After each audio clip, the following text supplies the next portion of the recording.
Bismillahirrahmanirrahim. Yuk kita kembalikan. Khairukum man ta'allamal Qur'ana wa 'allama.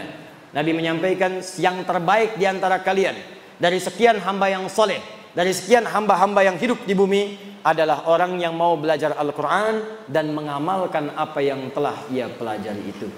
Hadis ini kata para ulama mengandung dua hal sekaligus. Pertama adalah mempelajari Al-Qurannya, kedua adalah mengamalkannya. Dalam mengamalkan pelajaran Al-Quran ini ada tiga jenis yang bisa kita lakukan. Tiga ini yang menjadikan seseorang disebut sebagai ahli Quran. Jadi kalau bapak ibu ingin jadi ahli Al-Quran, maka caranya ada tiga. Ada berapa? Tiga. Saya ulang, caranya ada tiga.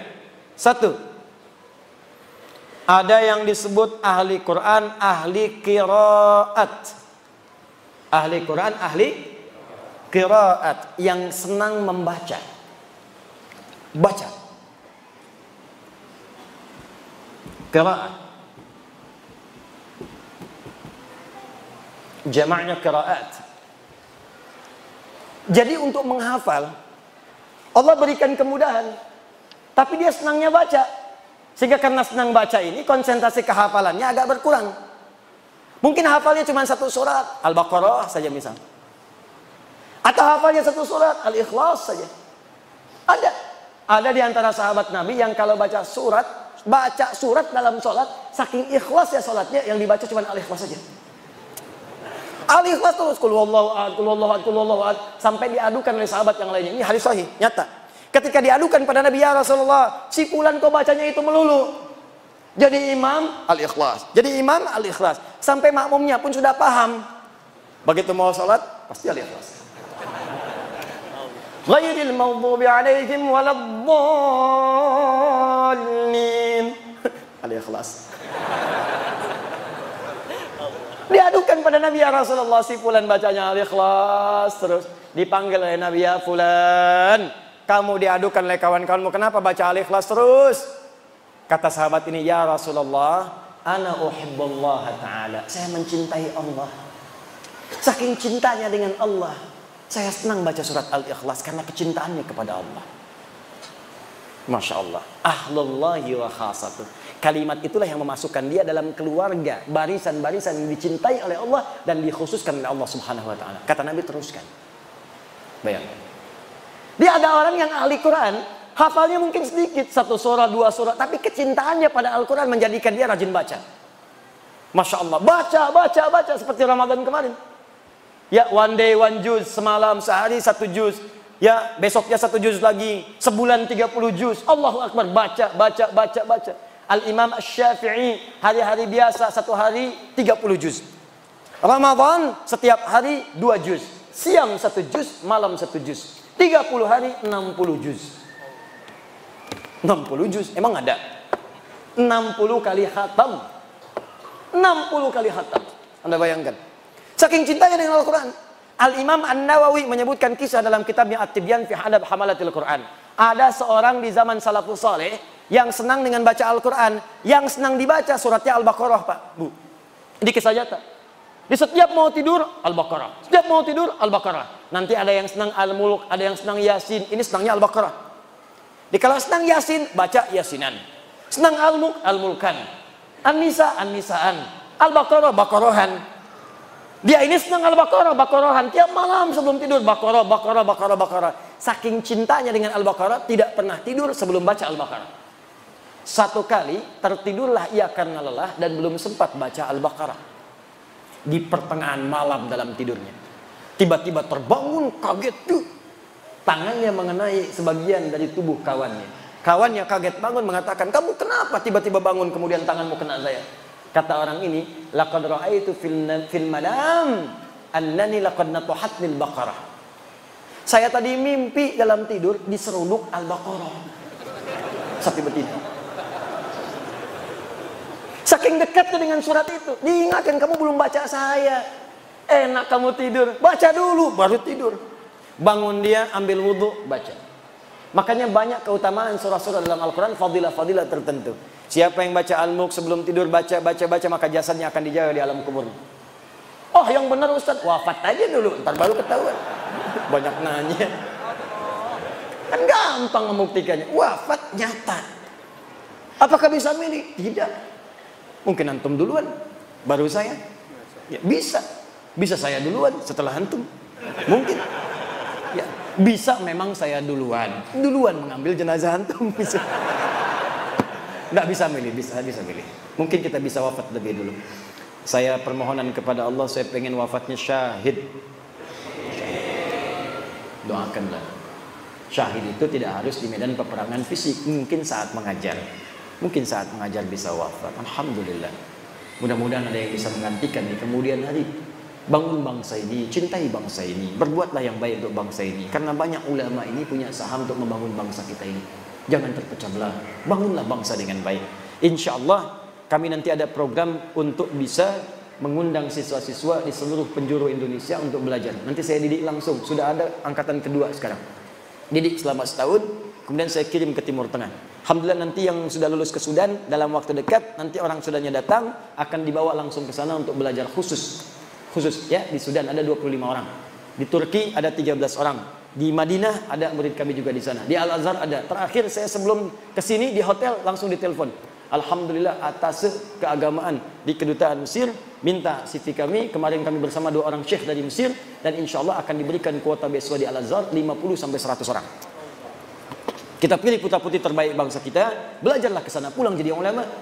Harus ada ulama dari Palembang. Palembang itu sejarahnya penuh dengan ulama.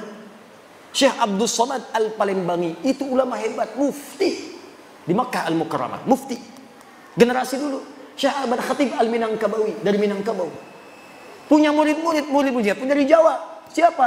Di antaranya Muhammad Darwish, kelak dikenal dengan Syekh Ahmad Dahlan, Al-Habib Ahmad Dahlan, pendiri Jamiah Muhammadiyah 18 November 1912. Siapa lagi? Syekh Muhammad Hashim bin Ash'ari, pendiri Jamiah Nahdlatul Ulama 31 Januari 1926. Ada lagi kerabatnya di Banten, Syekh Nawawi Al-Bantani. Itu orang-orang hebat semua. Ada Syekh Yasin Al-Padangi yang kalau kemudian dalam orang-orang haji itu biasanya bawa air zam-zam, ngasih pakai kaos oblong, pakai sarung. Tidak tahu kalau orang itu mufti. Begitu tiba waktu sholat memberikan fatwa di Masjid Al-Haram. Allah ya Rabb, hadirkan alim ulama insya Allah dari Sumatera Selatan di kemudian hari yang selevel dengan ulama-ulama dulu. Ayo belajar. Bangun bangsa ini, bangun daerah kita supaya keberkahan diturunkan oleh Allah Subhanahu wa taala. Tadi hidayat orang sekarang, ilmunya baru sedikit, masa depan tantangan banyak. Anak bapak ibu yang harus jadi lebih baik daripada saya. Ayo belajar ke sana. Ayo tumbuhkan semangat, bangun cita-cita. Maaf kalau cuma jadi ahli pertanian banyak dari IPB. Arsitek insinyur banyak di ITB, dokter banyak di UI, ulama dari mana datangnya? Jarang pewaris Nabi. Makanya ketika ada ulama jaga, ambil ilmunya, manfaatkan dengan baik. Dan di antara yang terbaik adalah ahli Al-Quran. Mulai sekarang, ayo coba buat kebiasaan rajin baca Quran. Ya, bagus gerakan, bangun. One day one juz, one day nisfu juz, half of juz, setengah juz, boleh. One day one rubu', seperempat juz, boleh, silakan.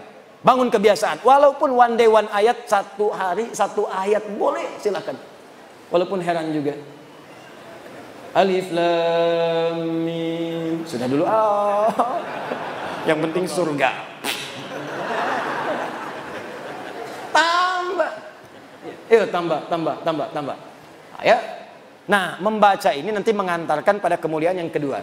Kedua, ada ahli Quran, rajin mengkaji Al-Quran. Bacanya sedikit. Nggak seperti yang lain 1 juz sehari. Dia ini sehari paling banyak 10 ayat. Tadi masih ingat hadis khairukum man ta'allama al-Qur'ana wa 'allama. Diriwayatkan oleh Abu Abdurrahman As-Sulami dari Ali bin Abi Thalib radhiyallahu taala anhu dari Nabi sallallahu alaihi wasallam. Kata Abu Abdurrahman As-Sulami, perhatikan, akhadtul Qur'ana an qaumin. Saya belajar Quran dari kaum, sekelompok orang. Siapa orang yang dimaksud? Sahabat. Karena belajarnya langsung dari sahabat. Ini menunjukkan belajar Al-Quran itu mesti ada guru. Belajarnya bukan 1-2 orang. Belajar. Begitu belajar kata beliau, wallahi demi Allah ketika belajar itu kami tidak belajar banyak. Paling banyak baca 10 ayat. Walam natajawaz anha, dan tidak pernah kami melewati 10 ayat itu illa annaquma bi'amaliha, kecuali kami mengamalkan dulu apa yang telah kami pelajari. Dibacanya nggak banyak. Alif lam mim sampai wa ulaika humul muflihun. 5 ayat, tapi orang ini tafsirnya dibuka. Oh, ada orang bahagia hidupnya. Oh, ada orang yang diberi petunjuk oleh Allah. Siapa orang ini? Rajin sholat, rajin infak, rajin baca Al-Quran. Paham dia artinya, paham maknanya, maka dia kerjakan saat itu. Dia keluarkan semua jenis sholat, fardunya, sunnahnya, rawatibnya, duhanya, sholat wudhunya, sholat syuruknya, keluarkan. Dan dia berusaha menunaikannya. Infak dia kejar. Apa saja jenis infak? Ada 5. Quran surah kedua ayat 215. Wa yas'alunaka madza yunfiqun, kepada siapa kau mesti berinfak? Qul ma anfaqtu min khair, katakan kalau mau infak berikan yang baik-baik. Lil walidain, pertama orang tua. Wal aqrabin, keluarga terdekat. Wal yatama, anak yatim. Wal masakin, orang miskin. Wabis sabil, orang yang kekurangan bekal. Kejar oleh dia ke orang tua, kerja. Begitu dapat kemudian gaji, telepon orang tua, mama, hari ini aku punya hadiah spesial. Apa itu nak? Tunggu saja. Begitu datang, dibungkuslah sebuah hal yang sangat diinginkan oleh ibundanya. Dituliskan kemudian di atasnya, terima kasih mama telah mengandung saya, bersabar merawat saya, memberikan ASI untuk saya. Ini gaji pertama saya berikan untuk mama. Walaupun belum bisa memberikan apa-apa, semoga dengan ini doa Anda mengantarkan kita ke surga. Dibuka. Masya Allah. Begitu dibuka, handphone terbaru. Bukan. Dipeluk anaknya. Nah, bukan karena handphonenya, tapi karena cintamu kepada mama. Mama ridho dengan engkau. Ini ambil aja handphonenya. Yang penting engkau mencintai mama. Sudah cukup mendoakan kita untuk ke surga. Berpelukan keduanya, mengalir air matanya, dan hadirlah di situ nilai-nilai kemuliaan. Itulah infak ringan. Bacanya cuma 5 ayat, tapi ngamalkannya yang luar biasa. Makanya banyak sahabat yang hafal Quran itu puluhan tahun. Umar bin Khattab radhiyallahu taala anhu 20 tahun. Ada yang 40 tahun. Abu Abdurrahman As-Sulami itu 40 tahun. Padahal beliau pebisnis. Masya Allah, jualan, dagang, macam-macam. Ketika mendengar hadis Nabi tadi, khairukum man ta'allama al-Qur'ana wa 'allamah. Kalau kamu pengen jadi orang hebat, maka mendekat kepada Al-Quran. Maka beliau sambil berusaha tadi menjadi ahli Quran. Belajar Quran, baca, amalkan. Sampai mengatakan, tidak pernah ada yang menempatkan saya pada status yang terbaik saat ini, kecuali hadis tadi. Maka ayo, kalau tidak sempat punya banyak waktu baca 1 juz per hari, setidaknya baca 1 ayat, lihat tafsirnya, amalkan isinya. Maka Anda masuk golongan yang kedua. Hati-hati, kata Amr bin As radhiyallahu taala anhu, perhatikan kalimatnya. Aku dapati di era Nabi banyak orang yang cuma hafal 1 surat tapi mengamalkan isinya dengan sepenuh jiwanya. Tapi nanti aku prediksikan di masa kini yang akan datang akan banyak orang hafal 30 juz saking mudahnya seperti meminum air. Air itu diminum tidak ada hambatan, masuk langsung. Kata Amr bin As, ya ada orang yang akan hafal Quran semudah meminum air, tapi sangat berat dalam mengamalkannya. 30 juz hafal, tanya halaman, tanya ayat, tanya nomor, tanya posisi, hafal semua, tapi mengamalkannya begitu berat. Hati-hati. Dia hafal ayat tentang bersikap baik. Awas, hati-hati. La yasraqu minkum, jangan saling mencela. Tapi mengamalkannya sulit. Dia hafal ayat jangan berselisih, wala tafarraqu, hafal ayatnya, tapi mengamalkannya sulit. Hanya karena 1 kunut, 1 tidak berselisih, padahal ayatnya hafal. 1 bismillah jahar, 1 sir berselisih, padahal ayatnya hafal. Ada terjadi seperti itu? Ada. Berarti prediksi sahabat itu benar. Maka kalau ingin jadi ahli Quran, pilihan pertama banyak membaca, pilihan kedua menelaah, yang ketiga ini yang paling hebat. Orang yang mampu menghafal Quran selama hidupnya dan berusaha mengamalkannya. Orang ini disebut dengan hamilul Quran. Hamilul Quran. Orang sekarang menyebutnya hafid. Orang dulu tidak menyebut hafid. Karena hafid itu orang yang hafal hadis 100.000 hadis dengan sanadnya plus matannya. Orang-orangnya sampai ke Nabi dan isinya 100.000 disebut hafid. Tapi kalau hafal Quran dengan mengamalkannya disebut hamilul Quran. Orang yang mengandung Quran dalam dirinya. Ibu hamil mengandung maka akan menjaga kandungan.